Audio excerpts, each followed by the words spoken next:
Salmo 51, versículo 12, o tema dessa noite, as fissuras para o esgotamento. Muito feliz de ver vocês aqui. Você que está nos visitando, muito bem-vindo. Muito bem-vindo a essa casa do Pai. Quero muito que você sinta-se acolhido.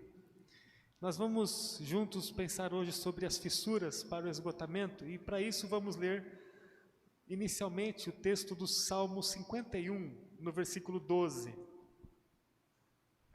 Diz assim a palavra do Senhor: devolve-me a alegria da tua salvação e sustenta-me com o espírito pronto a obedecer. Devolva-me a alegria da tua salvação e sustenta-me com o espírito pronto a obedecer. Amém. Quero convidar você a mais uma vez a orar comigo.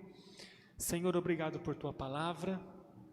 Obrigado por essas palavras de Davi que falam a respeito da necessidade do resgate da alegria, da salvação e da necessidade do sustento do teu Espírito sobre a vida dele. Fale conosco a respeito do desafio de viver longe do esgotamento. Pedimos a intervenção mais uma vez do teu Espírito para esse tempo de ministração da tua palavra. Somente o Senhor pode trazer aquilo que precisamos. Fale conosco de forma audível, clara e transformadora. É minha oração para nós que estamos aqui, para aqueles que estão nos mais inimagináveis lugares. Em nome de Jesus, amém. Amém. O tema de hoje, então, as fissuras para o esgotamento. Fissura é um espaço, ainda que pequeno, que pode ser um canal. Fissura é um vazamento, é uma rachadura. E aí vamos pensar sobre as fissuras que levam ao esgotamento. Não é novidade que os dias têm imposto sobre o mundo um nível de desgaste e de esgotamento descomunal. Como o nosso irmão Andrei já nos ministrou hoje, os dias são muito difíceis. Isso atinge a área pessoal, atinge a área familiar. Atinge ou não atinge a área familiar? De vez em quando não tem uns pega lá? Atinge a área profissional. Tem muita gente que levanta com o coração atordoado todo dia, porque o ambiente profissional é um ambiente desfigurado por causa dos dias que vivemos. Atinge a vida emocional. Atinge ou não atinge a vida emocional? Atinge a vida espiritual. Atinge também. O mundo já não vinha bem. O mundo já não vinha com essa estabilidade toda. Aí vem uma pandemia, um evento mundial que sopra em toda a casa e balança toda a estrutura. O que estava ruim já antes da pandemia, nós temos a visualização que piorou depois da pandemia. A vida humana, em muitos aspectos, piorou depois da pandemia. As famílias já não vinham bem, os casamentos já não vinham bem. Aí chega a pandemia e o cenário ficou mais difícil ainda. Segundo um colégio notarial do Brasil, entre maio e junho desse ano, os divórcios no Brasil cresceram 60%. Entre maio e junho desse ano, os divórcios cresceram 60% no Brasil. É um número assustador. Isso é um extrato da crise que o esgotamento tem gerado no Brasil. Um importante órgão de pesquisa americano revelou que no período da pandemia houve um aumento de quase 40% no número de suicídios no mundo. Esse é um valor muito alto quando a gente considera que no mundo, segundo a OMS, Organização Mundial da Saúde, só em 2019, cerca de 800 mil pessoas se suicidaram. Você imagina pegar esse valor, 800 mil pessoas, e acrescentar 40% por causa da pandemia. Isso quer dizer que se continuarmos nesse grau de suicídios, o mundo pode fechar com aproximadamente 1.120.000 pessoas se suicidando em 2020. Esses dados nos falam de alguns eixos da humanidade, né? Mas é claro que, tirando esse aspecto mais amplo, como família e uma vida que se vai, a gente percebe que tem muitas coisas envolvidas no meio desse desajuste. É claro que, ligado a esses eixos, nós encontramos a violência aumentando, nós encontramos os crimes aumentando, nós encontramos o número de estupros aumentando, nós encontramos assassinatos aumentando, encontramos a drogatização aumentando, seja em drogas lícitas ou não, nós encontramos expressões de destruição e de esgotamento no mundo com muita facilidade. Falar do esgotamento da humanidade nos dias atuais, eu tenho a impressão que é chover no molhado aqui. Eu gostaria de conversar com vocês hoje sobre o esgotamento que tem entrado no meio da igreja. Afinal de contas, a igreja é uma estrutura que está inserida num contexto humano e social. Recebemos e somos atingidos por tudo aquilo que acontece no mundo. Há fissuras na vida da igreja. Há fissuras que têm permitido com que as famílias amarguem uma realidade de esgotamento, por estarem envolvidas num mundo tão desgastado e esgotado como o atual. E aí, para falar sobre esse tema, que é muito importante, que atinge muita gente nos dias atuais, eu gostaria de convidar vocês para que a gente considere a primeira carta do apóstolo João, Epístola de João, não o Evangelho, mas aquelas 3 últimas epístolas dele que estão registradas no final do Novo Testamento. O texto da primeira epístola de João compõe uma carta de um velho pastor, destinada a uma igreja. O ano era aproximadamente o 100º depois de Jesus Cristo. Jesus nasceu e depois de 100 anos, aproximadamente, ocorria esse evento, desse velho pastor escrevendo a uma igreja. Jesus esteve no mundo aproximadamente 33 anos. Portanto, quando o apóstolo João escreveu a sua primeira epístola para a igreja de Jesus, havia cerca de 70 anos que Jesus Cristo já havia subido aos céus e o Espírito Santo havia descido em Jerusalém. Nesse período, portanto, a igreja já era composta pela segunda geração, e alguns dizem que até a terceira geração, porque muitos estavam lá em Jerusalém, quando Jesus Cristo sobe aos céus, vem o Espírito Santo, acontece o Pentecostes, e a igreja passa a viver de fato ali, aparelhada pelo Espírito Santo. A partir desse momento, até a escrita do apóstolo João à igreja, uma geração já havia morrido. Então nós estamos falando da segunda geração. E alguns dizem que já vivia no mundo, na igreja, a terceira geração. Então os apóstolos, os discípulos, aqueles que estavam ali em Jerusalém, no grande movimento inicial da igreja, já haviam morrido. Mas João, velhinho, ainda estava ali, e então ele escreveu, como remanescente do grupo apostólico original, uma carta à igreja de Éfeso, algumas igrejas.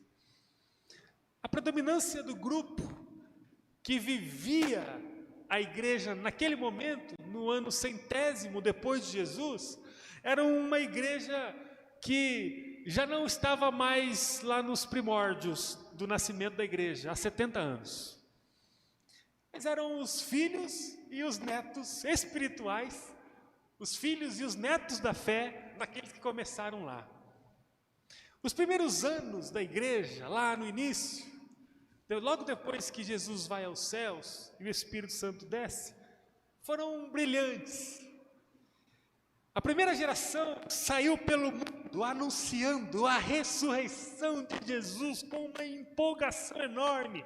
Jesus ressuscitou, nós o vimos, nós tocamos em suas chagas, ele ressuscitou, nós o vimos ascendendo-se aos céus. Muitos morreram, inclusive, sustentando esse discurso. Quando estudamos os anais da história, nós encontramos quantas pessoas derramaram seu sangue, quantos mártires, quantos homens e mulheres foram assassinados por causa do testemunho do Evangelho. Apesar de toda essa perseguição, os milagres eram notórios, os milagres acompanhavam esse grupo, não poderiam deixar de existir diante de tanto poder que o Espírito Santo derramava sobre homens e mulheres simples, que saíam dizendo assim: Jesus Cristo veio, mudou a nossa vida e Ele quer mudar toda a realidade. E aí eles traziam um movimento que é espiritual, não é social, pedagógico, psicológico, político, filosófico, não, era um movimento espiritual. Pessoas eram impactadas pelo Espírito Santo, começavam a chorar, se derramavam diante do Senhor, e sem entender, porque jamais alguém conseguiu construir uma explicação lógica e humana do mover espiritual. Diante de um mover espiritual, elas se dobravam diante do Senhor, suas vidas e suas famílias eram transformadas. Os anos iniciais foram brilhantes, os milagres eram notórios em todos os cantos.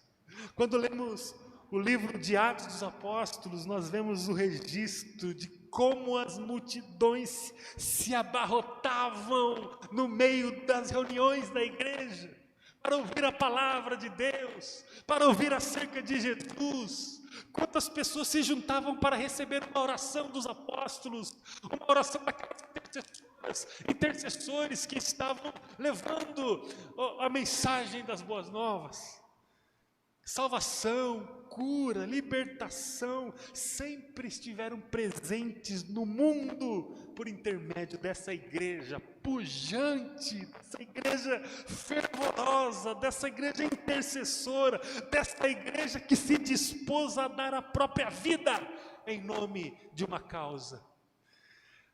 Com a perseguição romana, sabemos que a história fez com que a igreja se espalhasse, saísse de Jerusalém, para além daquele núcleo de nascimento que era Jerusalém.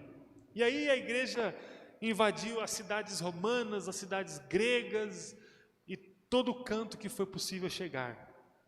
Quando lemos a carta, a primeira epístola do apóstolo João, a gente percebe que a igreja não apenas se distanciou de Jerusalém, mas a igreja também se distanciou de algumas práticas que marcaram a primeira geração.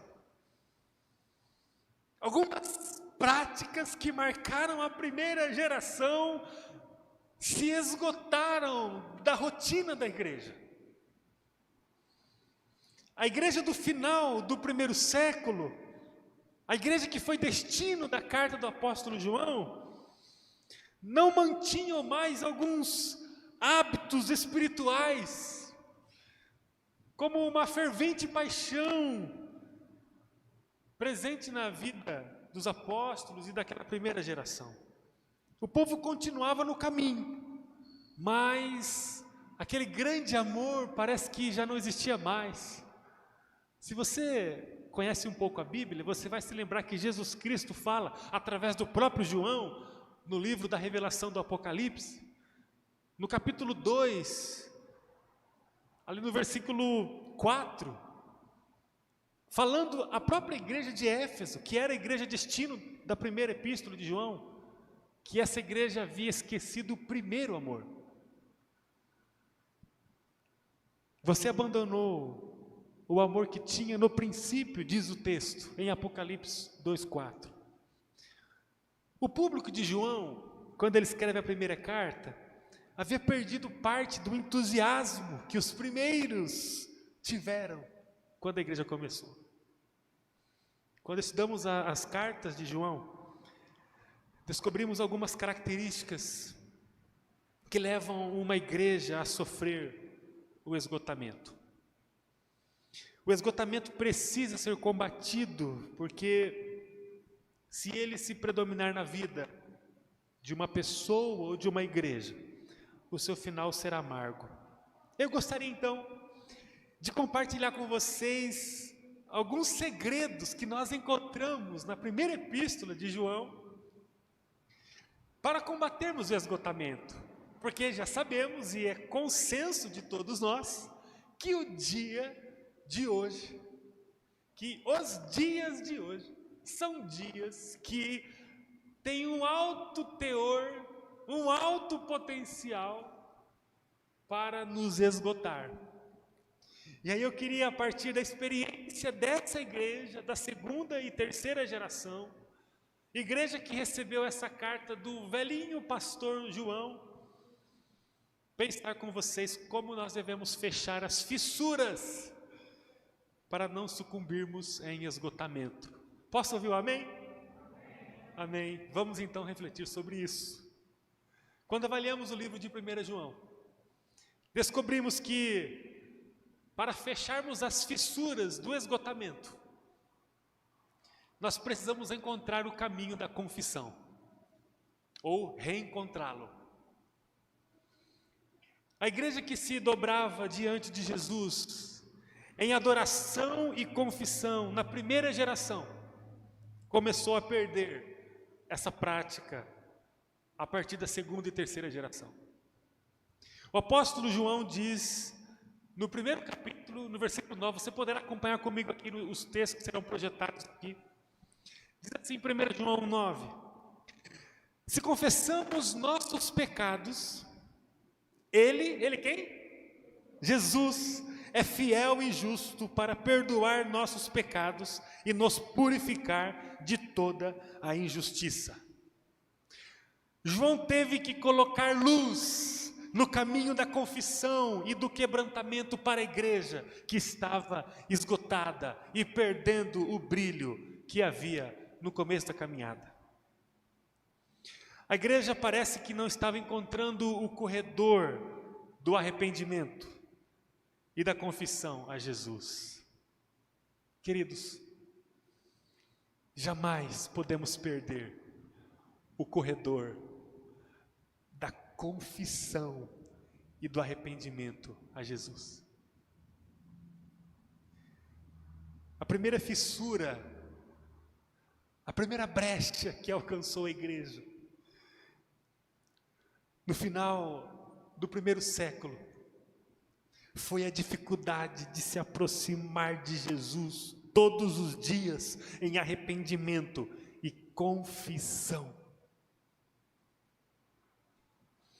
No versículo 8, o texto diz que todos os dias o pecado chega em nossa vida.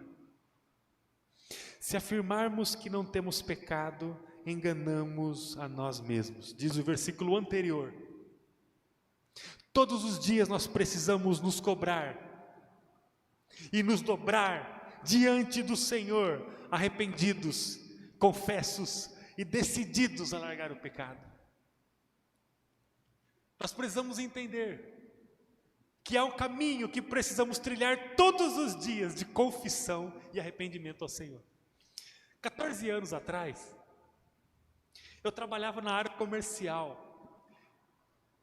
E eu estava me lembrando hoje sobre essa experiência. Eu trabalhava numa empresa e atuávamos em São Paulo e em Minas Gerais. O cliente alvo da empresa estava na área rural. Então, o meu lugar de trabalho era a área rural. Eu trabalhei cerca de 1 ano andando em sítios, fazendas, conheci lugares fantásticos, principalmente em Minas Gerais, fazendas centenárias, lugares assim históricos, coisas fantásticas. E lembro-me que algumas residências ficavam bem afastadas dos asfaltos, das vias rápidas. E eu sabia que naquela direção havia um cliente em potencial, porque eu tinha um produto que interessava muito para aquele cliente. Eu tinha que andar, às vezes muito, com o carro para dentro de propriedades rurais, de acesso difícil, com aquelas porteiras feitas de forma bem artesanal, abre, não abre, e aí eu tinha que descer do carro, abrir a porteira, e de repente eu entendia por que tinha porteira ali, quem vinha? E um baita do animal, aqueles bois, não, tem que fechar a porteira mesmo, né? E aí o boi vinha, não sei se recebia a gente, mas eu sempre ficava em dúvida se eu também dava atenção para ele. Então eu vivia naquela situação, eu preciso entrar, eu preciso conhecer, eu preciso acessar a sede da propriedade, porque eu preciso conversar com o dono desse lugar aqui. Me lembro que em algumas propriedades só era possível acessar a sede quando a gente entrava numa determinada estrada que era muito estreita e tinha apenas 2 demarcações da rodagem dos pneus. Sabe como é que funciona essas estradas rurais, né? Então não tem uma pavimentação, tem ali 2 marcas que se encaixam corretamente no veículo, e aí você então consegue, seguindo aquelas marcas, você vai, e você vai chegar. Você às vezes olha, mangueira para um lado, mato e todo um lugar assim, ermo, sem cuidado nenhum, mas há uma estrada ali, e você vai na estrada, eu vou na estrada, eu sei que eu vou encontrar, eu vou na estrada. Eu nunca vim aqui, mas tem essa estrada, eu vou nessa estrada. E aí a estrada sempre me levava, não dava para errar. Eu sempre chegava na sede, porque a demarcação da rodagem dos pneus me ajudava a chegar lá. Se por algum tempo a estrada deixasse de receber a rodagem dos pneus, o que aconteceria? O mato cresceria, esconderia a demarcação, e com isso o acesso até o lugar seria totalmente afetado. O acesso até Jesus é o caminho da confissão. Como está o caminho que liga você e Jesus hoje? O caminho da confissão entre você e o Senhor está como hoje? Ele está bem limpo, com as marcas da rodagem bem definidos, porque ali há um caminho que é utilizado todos os dias. Ou o caminho da confissão entre você e o Senhor está um monte de mato, pedras, não tem mais clareza de direção. Na verdade ficou ali uma grande confusão, você nem consegue mais chegar até Jesus, porque não há nem prática que referencie a você como chegar até Jesus, de tanto tempo que você não vai. O esgotamento, ele chega irremediavelmente na vida daqueles que não conseguem ter ação prática diária da confissão e do quebrantamento diante de Jesus Cristo. Será que o caminho que nos liga até Jesus está tomado pelos matos? Porque eu e você somos um potencial para fabricar pecado. A gente é bom nisso. É cada pensamento que a gente tem que, meu Deus do céu, a gente se envergonha às vezes. Ou na verdade, a gente se envergonha sempre. É cada palavra que a gente diz, é cada indisposição que nós temos. A gente é uma fábrica de pecado e nós não podemos dormir nem um dia com a consciência tranquila antes de acessarmos o caminho até Jesus em confissão. Senhor, eu preciso do Senhor. Se confessares os vossos pecados, diz o pastor velhinho João, ele é fiel e justo para vos perdoar e purificar. Sem confissão, a fissura vai aumentar? Vai. E o esgotamento pode chegar? Vai chegar, porque a fissura vai se encarregar de esgotar você. Para fechar a fissura em nossa vida, nós precisamos encontrar diariamente o caminho da confissão. A outra coisa que eu vejo no livro é que, além de termos a prática de confessarmos ao Senhor todos os dias da nossa vida, nós precisamos exercer o amor ao próximo. aquele amor fervoroso que consumia o coração da primeira geração da igreja, estava em xeque na segunda geração. O apóstolo João, com muita ênfase em toda a carta, ele escreve para a igreja reconsiderar o amor ao próximo. Eu vou ler aqui alguns textos, tá? O pessoal vai bem dinamicamente passar aqui para vocês verem. Depois vocês podem ler em casa esse texto. 1 João 2, de 9 a 11, o texto fala assim. Olha só, pense agora na prática do amor ao próximo. O apóstolo escrevendo essa carta para a igreja. Se alguém afirma, estou na luz, mas odeia seu irmão, anda na escuridão. Quem ama seu irmão permanece na luz e não leva outros a tropeçar. Mas quem odeia seu irmão ainda está na escuridão e anda na escuridão. Não sabe para onde vai, pois a escuridão o cegou. Outro texto, 1 João capítulo 3, versículo 14. Se amamos nossos irmãos, significa que passamos da morte para a vida. Aqui há uma condicionante. Se amamos o nosso irmão, passamos da morte para a vida. Mas quem não ama, continua morto. 1 João 3,16. Sabemos o que é o amor, porque Jesus deu sua vida por nós. Imagina o pastor João falando para a igreja isso aqui, segunda geração da igreja. Portanto, também devemos dar a nossa vida por nossos irmãos. Dar o que para o irmão? A nossa vida. Dar o quê? A vida. Que conversa que é essa? A vida. A vida? Não, mas deve ser uma oferta. Não, é a vida. Não, deve ser uma cesta básica. Um pacote de arroz. Tá bom? Não tá bom? A vida.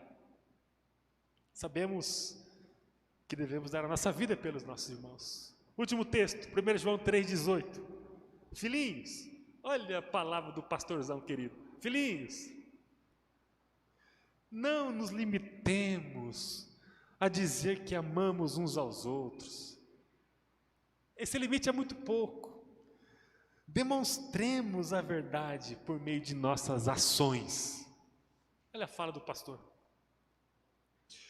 João fala que não amar o próximo é o mesmo que viver cego na escuridão. Qual é a chance de enxergar? O cego na escuridão.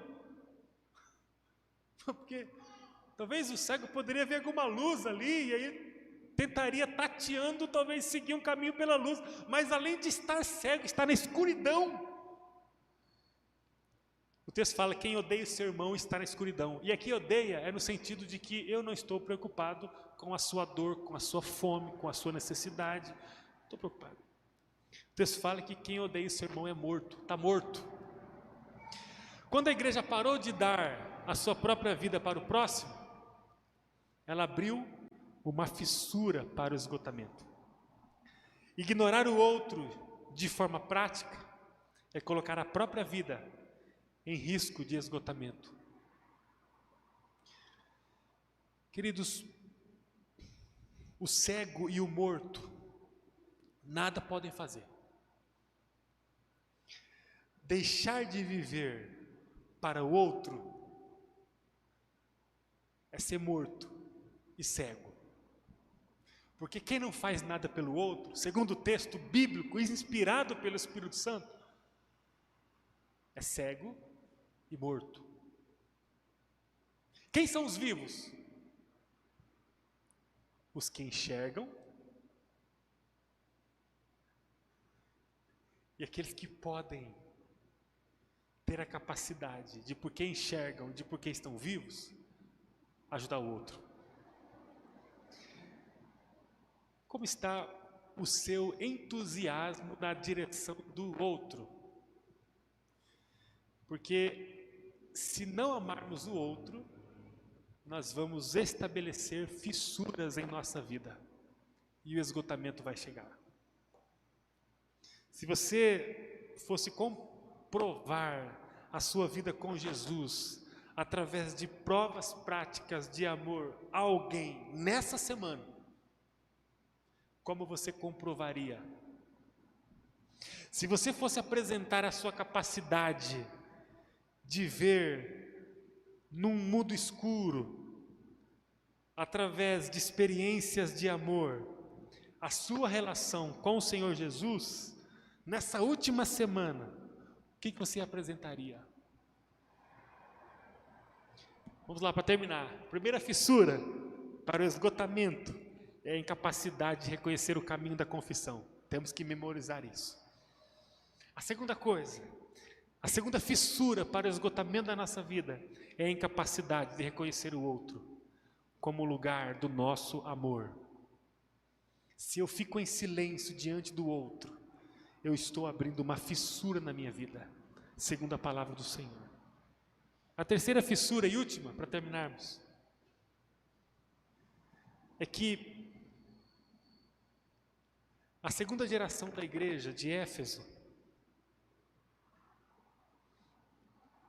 ela começou a ser igual ao mundo. O cristianismo trazia para essa segunda geração uma norma para viver que começou a incomodar a igreja da segunda geração. A igreja estava até caminhando com Jesus, mas as roupas da santidade começaram a pesar nos ombros da igreja de Jesus. O evangelho que a primeira geração viveu, ele foi marcado pela pureza moral. Uma igreja que tinha pureza moral. O evangelho que a primeira geração viveu foi marcado por uma ética sexual. Era uma igreja que prezava pelo bom comportamento. Uma igreja que preservava os valores, não apenas morais, mas sexuais, familiares, sociais. Era uma igreja que era marcada por práticas de bondade, de serviço, de perdão.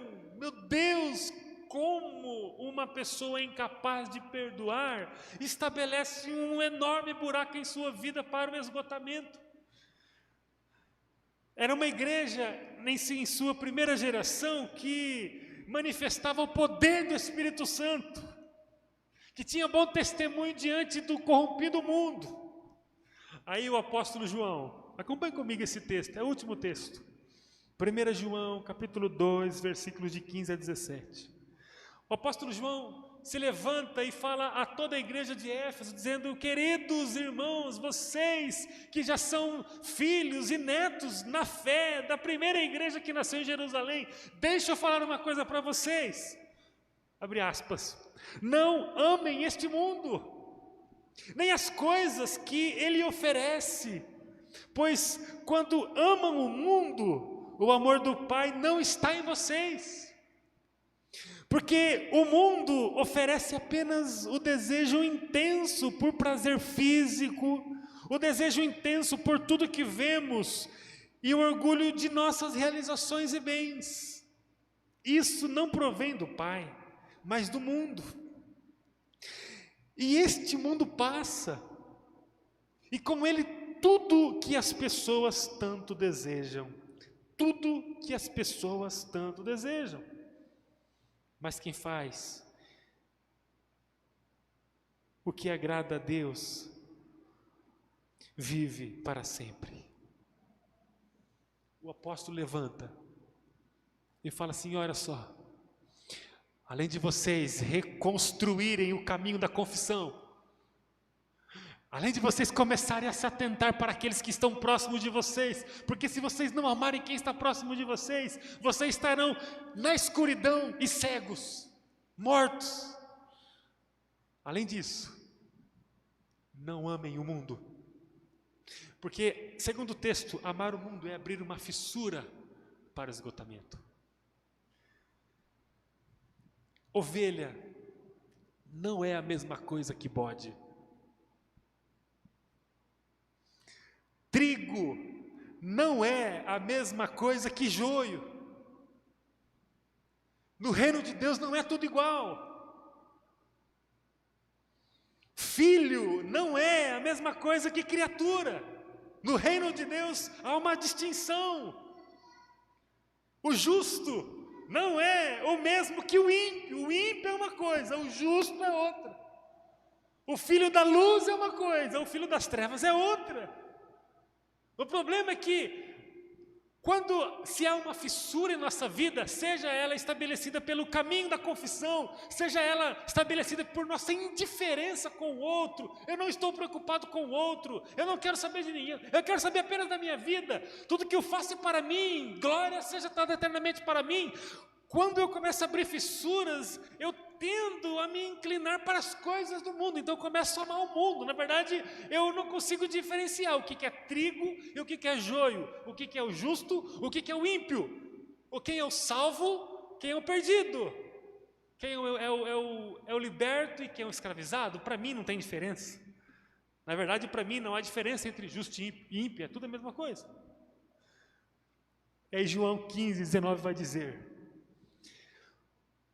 o mundo os amaria, Jesus falando, João 15, 19, Evangelho. O mundo os amaria se pertencessem a Ele. Mas vocês já não fazem mais parte do mundo. Quem falou isso? Jesus. O mundo os amaria se pertencesse a Ele. Mas vocês já não fazem mais parte do mundo. Olha a palavra de Jesus. Ele bate no peito e diz: eu os escolhi para que não mais pertençam ao mundo. A quem? Ao mundo.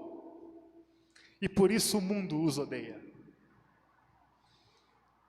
Segundo o Evangelho de Jesus, o mundo não pode ser o nosso amigo.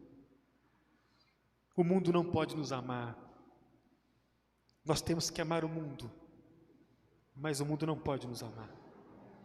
O padrão da igreja de Jesus jamais deve ser o mesmo padrão do mundo.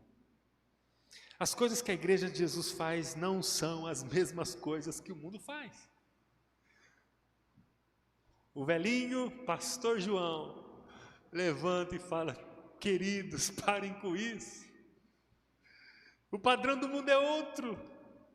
Não amem o mundo e as coisas que nele estão. Não façam isso. Se vocês amarem o mundo, o amor do Pai não estará em vocês.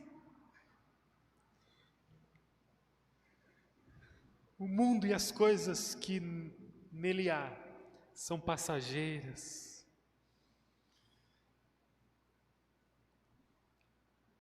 Fecharemos as fissuras da nossa vida contra o esgotamento quando vivermos diariamente a confissão ao Senhor, o amor ao próximo e a rejeição ao mundo. Eu não quero que o esgotamento alcance a minha vida. Não aceite o esgotamento sobre você. Arrependa-se. Encontre o trilho. Encontre o caminho da confissão.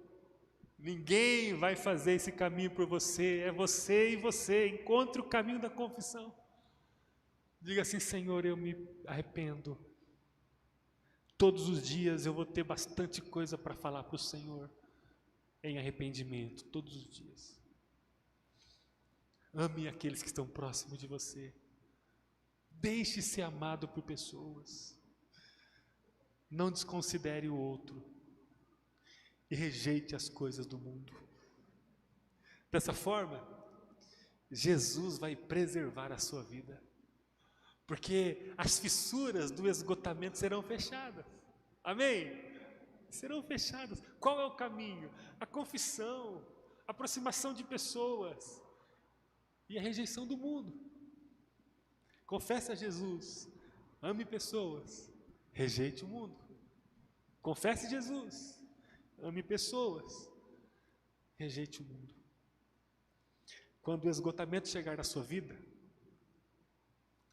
jamais se esqueça de encontrar o caminho da confissão, de amar as pessoas que estão próximas de você e de rejeitar o mundo. Não abrace o mundo, porque o mundo vai passar, as paixões vão passar, os sabores vão passar, os amigos vão passar.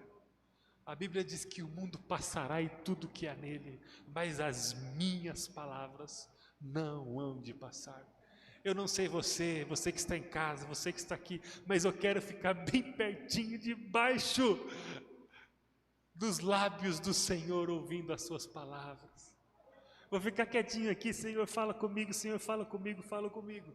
Eu não posso ser levado pelo redemoinho do mundo, porque o mundo vai passar e tudo que há nele também vai passar, mas as palavras de Jesus não passarão, e eu vou escolher o lado que não vai passar, o lado que vai preservar a minha vida, o lado que vai me trazer paz e alegria. Não importa o que vai custar, não importa o que eu preciso fazer para trilhar o caminho da confissão, não importa o que eu preciso fazer para dar a minha vida ao outro, não importa o que eu preciso fazer para me descolar do mundo, me desabraçar daqueles que estão me levando para a destruição, não importa. A questão é que eu preciso fechar as fissuras da minha vida, porque o esgotamento ele não vai diminuir, pelo contrário, ele vai só aumentar, até que eu não consiga mais, porque o esgotamento vai me sugando, eu não vou ter força mais. As fissuras para o esgotamento serão fechadas em nome de Jesus. Eu preciso convidar você agora para um tempo de quebrantamento e oração. É um tempo agora de arrependimento. É um tempo de arrependimento. Nós precisamos agora falar algumas coisas para o Senhor. Eu quero dar a você essa oportunidade de conversar com o Senhor. Você precisa sair deste lugar, você precisa sair dessa transmissão com o coração decidido a fazer o caminho da confissão. Você precisa se aproximar de pessoas. Você precisa deixar o mundo e as coisas que o mundo ama. Ou as fissuras continuarão abertas, aumentando, e aí você vai ser uma geração distante da geração que impactou o mundo há 2000 anos. Ah, Senhor, eu peço perdão a Ti. Nos arrependemos, Senhor. Nos arrependemos.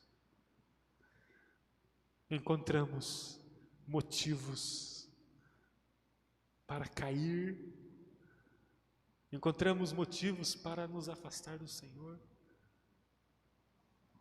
encontramos motivos para desanimar da fé, porque há fissuras em nossa vida. Nós perdemos o brilho, Senhor, perdemos o encanto da Tua presença, da oração. Senhor, precisamos refazer novamente o caminho da confissão. Nós precisamos urgentemente, Senhor, fazer o caminho do quebrantamento. Todos os dias nós teremos motivos suficientes para dobrar nossa vida diante do Senhor e nos arrependermos, todos os dias. Mas, Senhor, nós queremos arrumar essa área que está deficitária em nossa vida. Queremos achar o caminho, Senhor. Suplicamos a Ti perdão. Suplicamos a Ti misericórdia.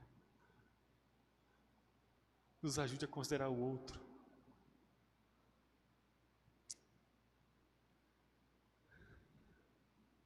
Nos ajude a receber o amor do outro.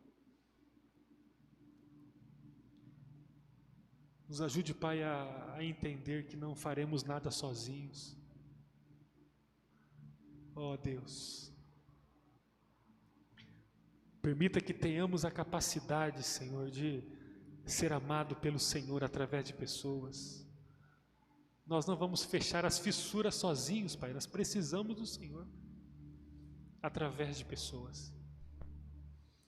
Ó Deus, nos ajude a desvencilhar a nossa vida das coisas do mundo.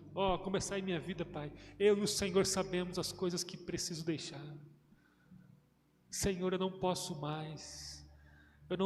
mais confundir os papéis. Senhor, ímpio não é a mesma coisa que justo. Aquele que ama o Senhor não é o mesmo que não ama. Deus de amor, eu quero pedir ao Senhor graça sobre minha vida e sobre cada um de nós. Nós precisamos deixar as coisas que o Senhor não ama. Práticas de pecado que o Senhor abomina, que nós estamos abraçando. Ensina-nos, Pai, a amar o mundo, mas não viver pelo padrão do mundo. Em nome de Jesus, que possamos ser diferentes. Pai, na distribuição dos valores e dos ambientes, na separação do joio e do trigo, eu quero ser encontrado no meio do trigo. Deus, na separação da ovelha e do bode, eu quero ser encontrado no grupo das ovelhas. Deus, feche nossas fissuras, Pai. Deus de amor, feche nossas fissuras. Feche nossas fissuras, Pai. Nós não podemos continuar andando na escuridão, sendo empurrado por um mundo que não ama ao Senhor. Deus, a começar em meu coração, quebre a nossa vida. Restaure o caminho da confissão. Nos dê experiências com o próximo. E em nome de Jesus, que possamos largar todo o padrão do mundo. Tudo aquilo que não apontar para o amor ao Senhor. Tudo aquilo que a Tua palavra reprova. Tudo aquilo que não é construído por Teu Espírito Santo. Que possamos rejeitar. Em nome de Jesus. Amém.